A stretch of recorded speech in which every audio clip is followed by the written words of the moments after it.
Oh yeah!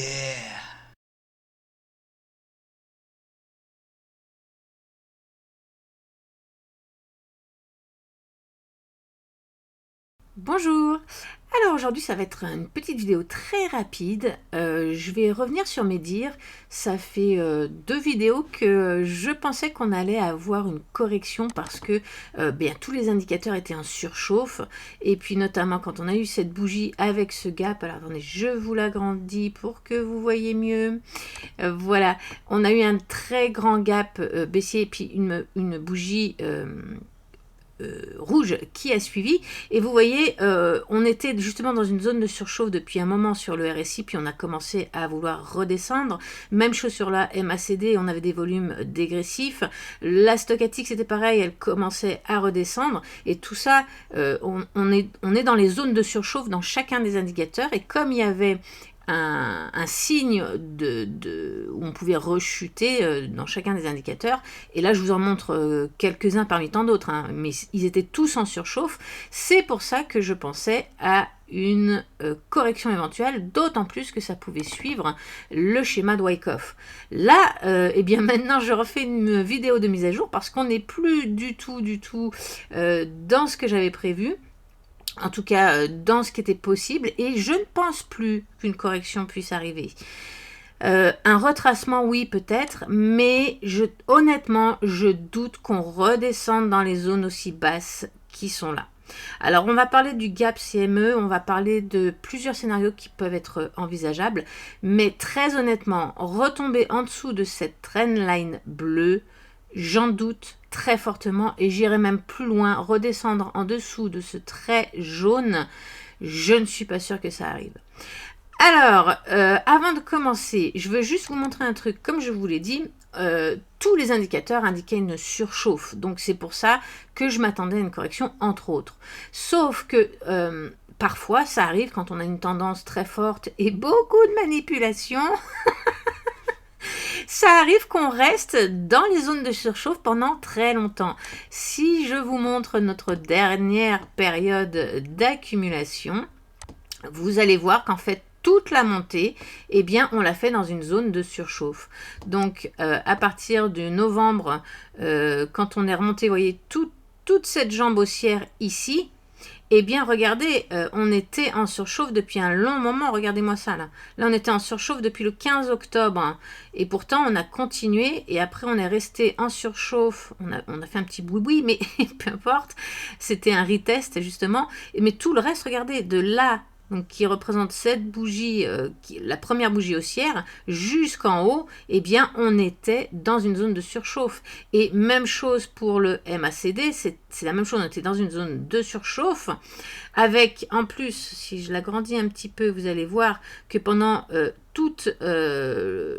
pas toute la montée, mais à partir d'un moment, les volumes ont commencé à descendre, et donc, tout ça pouvait nous indiquer une correction, mais regardez, on l'a poussé très très loin avant d'avoir une correction. On a fait un petit retracement ici, puis après on est remonté.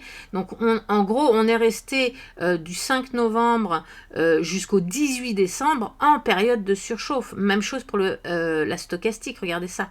On est resté ici du 18 octobre jusqu'au 29 novembre. Donc vous voyez, ça peut durer très longtemps finalement. Donc c'est pour ça qu'il faut toujours se méfier. Mais c'est aussi pour ça que je pensais qu'il y aurait... Comme on sortait d'une manipulation, mais surtout d'une correction depuis très longtemps, et qu'en plus on repart sur des sommets, je pensais que ça pouvait éventuellement faire des corrections, d'autant plus qu'on avait plein d'order blocks à aller fermer et qu'on les a pas fermés. Donc voilà, c'est pas impossible qu'on reste dans cette zone de surchauffe pendant longtemps, pendant toute la prochaine jambe haussière, pourquoi pas. Maintenant que je vous ai montré ça, imaginons qu'on ait un retracement. Vous voyez, on a plein d'order blocks à refermer, mais très honnêtement, je doute vraiment très fortement qu'on y retourne. Le gap de CME, eh bien écoutez, il est à 92 000, on l'a pas refermé. Je pense pas qu'on y arrive. Maintenant, je vais vous parler d'un scénario auquel je ne crois pas, d'accord? J'insiste, mais ça peut quand même rester envisageable.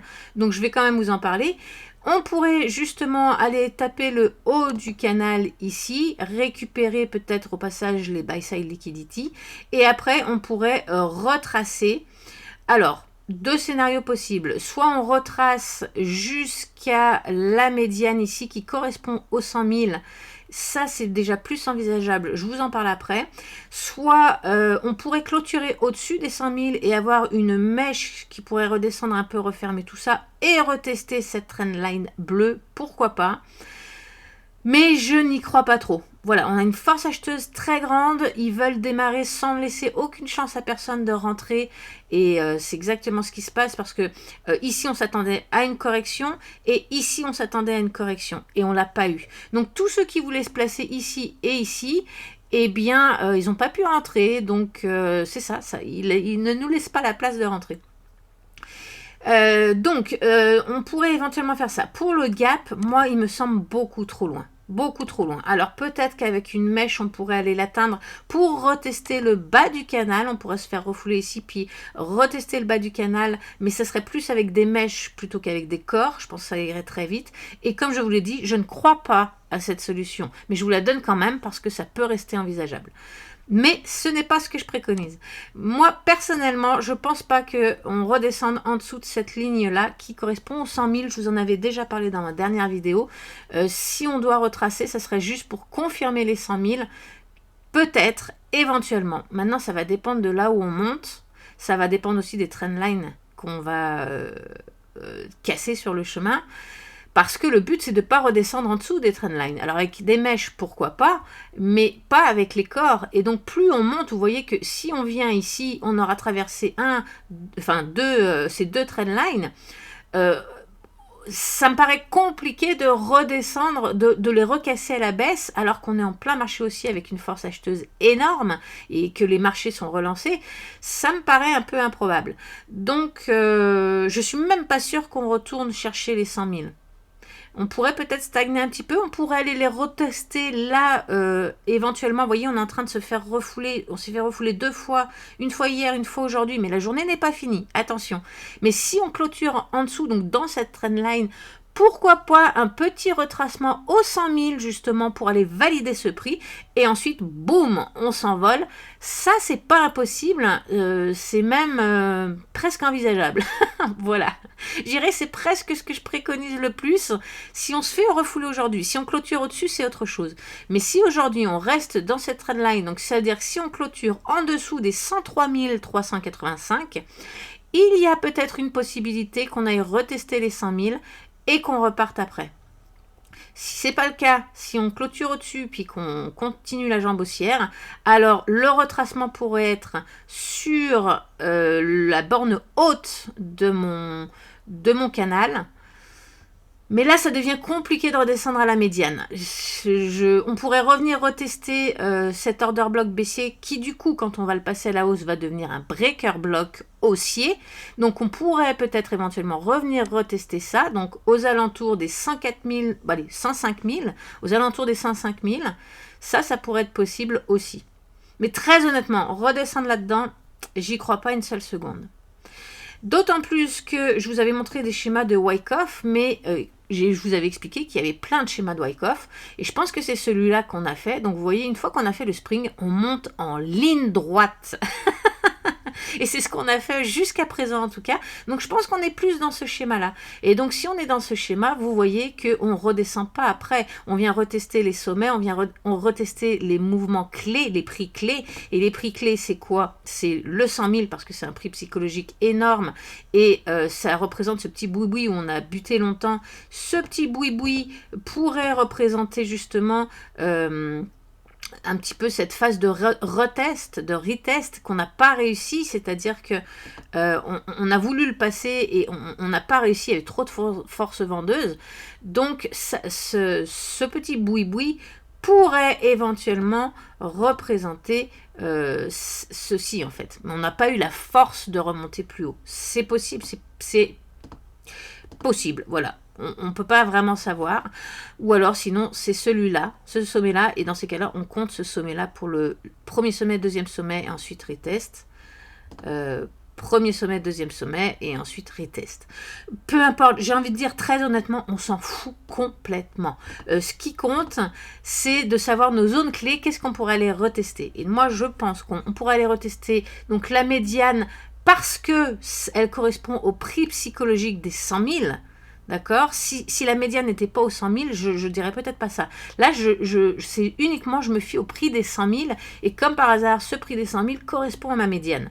Donc c'est pour ça que je ne serais pas étonnée qu'on fasse peut-être un petit repli dans les prochains jours, et qu'on redécolle.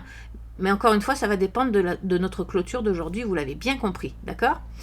Ensuite, si on regarde aussi encore ce petit schéma, je vais y arriver, vous voyez qu'on ne retrace pas profondément. On retrace vraiment les zones clés. Et donc, c'est ça que je vous donne, les zones clés. Donc, le 100 000, on vient d'en parler. Ensuite, on a le haut du canal en zone clé. Et on a évidemment cet order block, le haut de cet order block, qui deviendra un breaker block. Donc voilà, moi c'est pas mal à ça que je m'attends. Je pense que c'est plutôt ce genre de figure de Wyckoff qu'on a. Et donc vous voyez, on laisse pas la place, on monte direct, on fait un petit retest très rapide et on se barre. Et si on regarde ce qui s'est passé la dernière fois, dans notre dernière période d'accumulation l'année dernière, eh bien c'est pareil. À partir du moment où on a repassé les zones clés, donc la zone clé ici, eh bien il y en avait deux, il y avait la médiane et il y avait le haut du canal. On a retesté assez rapidement la médiane. Et ensuite, quand on est sorti du haut du canal, vous voyez, ça a été très rapide. Hein. On est reparti après presque en ligne droite. On a récupéré un petit peu de forme, on a formé des order blocks au passage. Ici, c'est un order block. Et ensuite, boum, on est parti. On pourrait faire ce genre de choses, mais du coup, mes zones clés, elles ont changé. Elles ne sont plus là, mes zones clés. Elles sont entre les 100 000 et les 107 000, on va dire, à la louche. Voilà. Maintenant, pour ce qui est du gap, bah écoutez, ça arrive des fois qu'on laisse des gaps. Hein, on ne va pas tout le temps les combler. C'est assez rare, je ne vais pas vous mentir, mais c'est possible, c'est envisageable, ça arrive. Et si jamais on devait y aller, à mon sens, c'est avec une mèche, ça sera très rapide et ce n'est pas du tout ce que je préconise, ce n'est pas ma première théorie.